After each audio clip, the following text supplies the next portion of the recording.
Cara ngonten TikTok affiliate agar kalian tuh bisa dapetin penghasilan yang besar, bahkan bisa sampai 1 juta per hari. Di sini saya pengen kasih tahu ya buat teman-teman semuanya. Dan di sini saya mau kasih tahu juga untuk penghasilan hari ini, alhamdulillah udah dapet 2 juta. Dan ini untuk hari ini aja ya. Terus kemudian kalau kemarin itu alhamdulillah dapet 3, hari ini mengalami penurunan teman-teman semuanya. Dan di tanggal 19 kemarin itu alhamdulillah dapet 29. Jadi setiap harinya kalian bisa dapetin jutaan rupiah dengan cara ngonten yang ingin saya kasih tahu. Makanya disimak sampai selesai.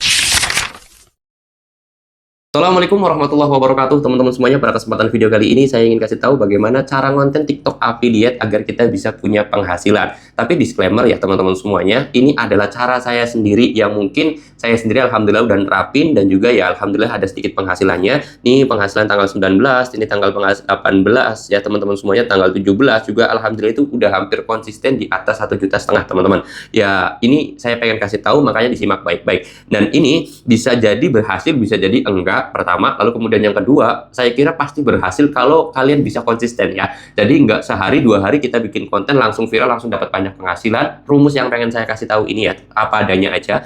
Karena kalau kita pengen baru 1 kali, 2 kali bikin konten atau sehari, seminggu gitu, pengen langsung banyak penghasilannya, jujur jangan pakai trik saya.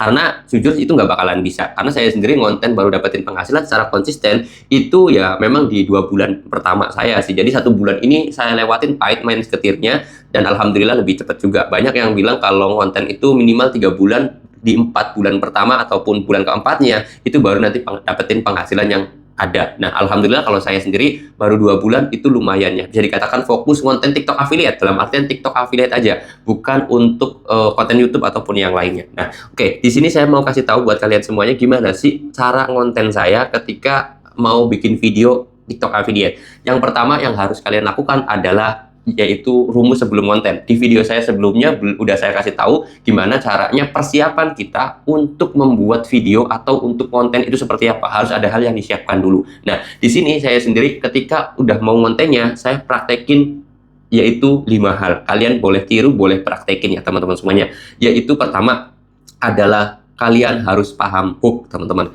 Hook itu mungkin udah banyak banget para kreator lain juga ngasih tahu, yaitu entah hook cara ngomong, entah hook visual gitu kan, visual hook gitu kan. Kayak di awal video tadi itu contoh adalah visual hook, yang mana kita tanpa ngomong tapi cukup pakai gerakan aja, tapi bikin penonton itu penasaran. Fungsinya hook itu di situ ya. Di 3 detik pertama atau 5 detik pertama di awal video kalian itu usahakan agar penonton itu bisa penasaran dengan video apa yang ingin kita sampaikan atau video apa yang selanjutnya seperti itu. Nah, di sini itu pertama ya, kalian harus paham kontennya, harus bisa ngasih hook yang bagus. Nah, terus kemudian yang kedua adalah problem, teman-teman. Nah, ini saya sendiri udah terapin juga ya, alhamdulillah di beberapa video saya yang viral ya.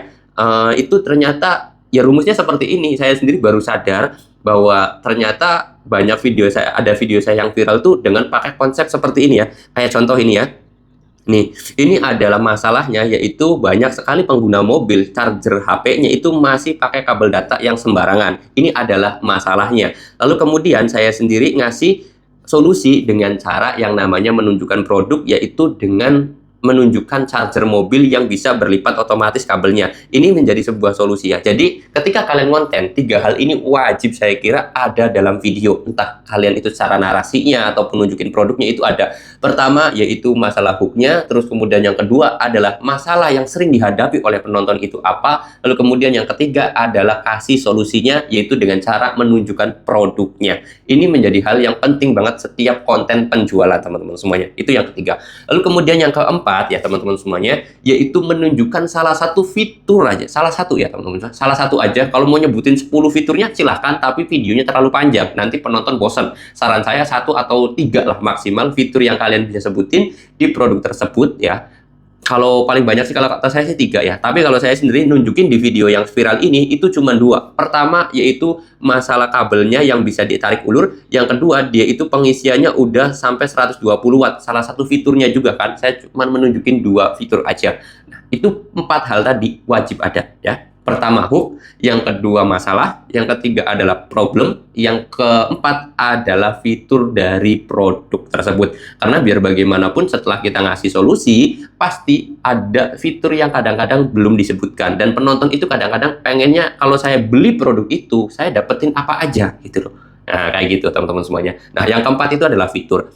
Nah, lalu kemudian di akhir video itu saya sering sarankan yang namanya CTA atau call to action ya teman-teman semuanya. Nah, call to action ini sangat penting banget ya teman-teman semuanya. Kalau call to action saya itu ada dua kalau kata saya. Call to action itu gampangannya menyuruh penonton untuk melakukan sesuatu. Bebas, entah dengan cara nge-like, entah dengan cara komen, entah share video, itu juga namanya CTA. Intinya menyuruh orang melakukan sesuatu atau kita memerintahkan penonton. Nah, pertama yang saya suruh penonton itu nggak nge-like, nggak komen ya, tapi langsung suruh ngecek keranjang kuning. Cek aja di keranjang kuning. Nah, itu merupakan call to action ya. Nah, keranjang kuningnya di mana? Kalian boleh tunjukkan. Ini kalau kalian mau beli juga samaan kayak saya, cek aja di pojok kiri bawah ada keranjang di situ, kalian klik ya teman-teman semuanya. Itu pertama, perintah untuk penonton klik keranjang kuning kita. Lalu kemudian yang kedua adalah menyuruh penonton itu membeli dengan cepat. Kalau saya jujur, perintahnya itu dua. Nah, udah kalau penonton udah ngecek keranjang kuning kita, nanti kayak kita kasih tahu buruan ya, dibeli sekarang atau check out sekarang daripada nanti besok harganya naik lagi.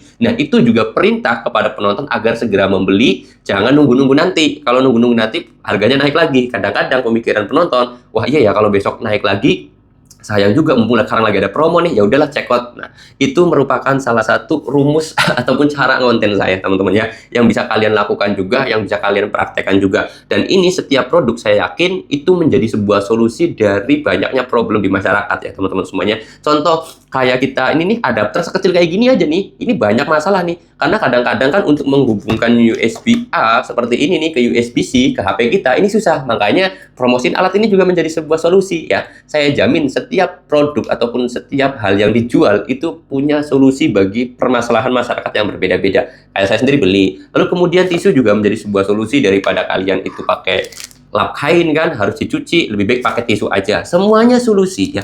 Jadi contoh mikrofon juga ini coba, jadi mic ini diciptakan untuk menyelesaikan solusi bagi kalian yang pengen bikin video tapi suaranya nggak bagus, lebih baik pakai mikrofon ini. Kayak gitu kan, mic ini jadi solusi. Jadi setiap produk yang dikeluarkan itu pasti menunjukkan solusinya.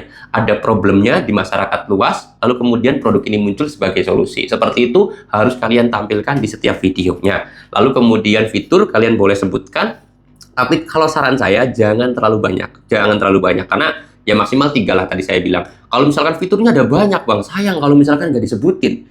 Ya kalau nunjukin semua fitur nanti videonya durasinya sangat panjang dan penonton ngerasa bosen. Akhirnya kita belum nyuruh penonton itu untuk klik produk kita ataupun untuk suruh CO, mereka udah langsung scroll lagi ke video orang lain atau lanjut scroll TikToknya lagi. Nah disinilah jadi kegagalan kita untuk dapetin komisi. Kan sayang banget ya, udah nonton-nonton iya sampai selesai, tapi ternyata penonton tersebut malah scroll ke video yang lain karena kita terlalu banyak ngomongin fitur seperti itu. Karena kebanyakan penonton adalah nggak usah terlalu mikirin fiturnya, yang penting saya itu butuh selesaikan masalah saya seperti ini gitu loh. Udah nggak usah neko-neko, yang penting masalah saya selesai.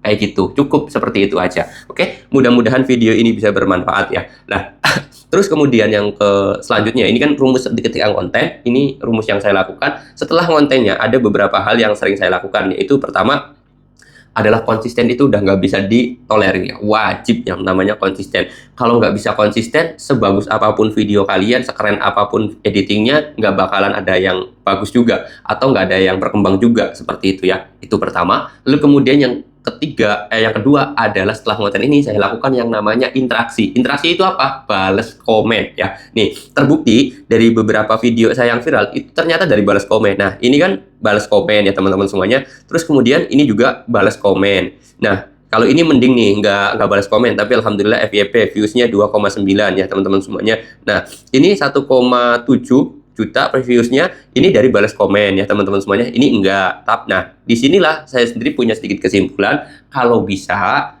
ketika bikin video itu juga untuk balas komenan yang udah komen di video kita sebelumnya. Bang, nggak ada yang komen, ya udah berarti interaksinya nanti dulu.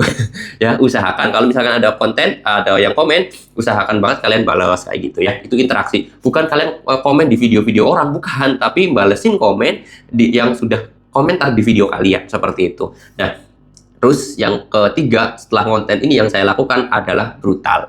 Kalau masalah brutal ini opsional ya. Kalau ada yang bilang, bang cukup 1 konten aja sehari, boleh nggak? Boleh. 1 hari 2 konten boleh nggak? Boleh. Seminggu 2 kali kontennya boleh nggak? Boleh. Kalau kata saya, brutal ini saya sendiri nguploadnya sehari itu di atas 10, kadang-kadang di bawah sih. Memang belum konsisten banget. Sehari bisa di 13 atau 15 itu saya akuin belum bisa konsisten. Pertama, tapi alhamdulillah sehari itu pasti lebih dari 5. Saya akuin saya uploadnya sehari itu lebih dari 5. Udah dijamin itu, udah pasti sehari saya lebih dari 5. Itu yang dinamakan konsep brutal kata Bang Berto ya. Sebenarnya kalau masalah brutal sendiri dari dulu juga kita udah brutal, entah akun YouTube yang punya akun YouTube sampai 8 saya kan.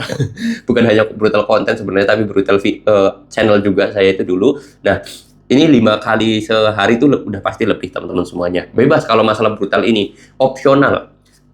Konsisten itu wajib, terus interaksi itu diusahakan. Kalau brutal konten itu ya opsional, bebas. Kalian mau lakukan silakan, enggak juga enggak apa-apa. Karena kalau saya katakan wajib brutal, toh banyak juga kok konten kreator yang lain yang sehari itu cuma ngupload 1, mereka juga bisa sukses kayak gitu. Ada juga yang nguploadnya seminggu 2 kali bisa sukses. Enggak seharusnya sehari 5, sehari 5, sehari 5. Ada juga yang sehari 5 bahkan sehari 10, tapi mereka belum sukses tuh. Ya, jadi kalau masalah brutal ini opsional aja, kalau kata saya mah seperti itu. Tapi kalau saya, abang sendiri brutal nggak? Saya jujur brutal ya teman-teman semuanya. Sehari saya ngupload lebih dari 5 video, oke? Mudah-mudahan video ini bisa bermanfaat atau sharing saya ini bisa bermanfaat buat kalian semuanya, dan mudah-mudahan kalian bisa praktekin. Karena apa yang saya sampaikan ini kalau kalian tidak praktekin percuma juga, nggak bakal ada hasilnya. Oke, mudah-mudahan video ini bisa bermanfaat. Kalau kalian suka dengan video ini boleh bantu like. Kalau ada pertanyaan boleh tulis aja di kolom komentar. Saya mau tutup video ini dengan kata Assalamualaikum warahmatullahi wabarakatuh.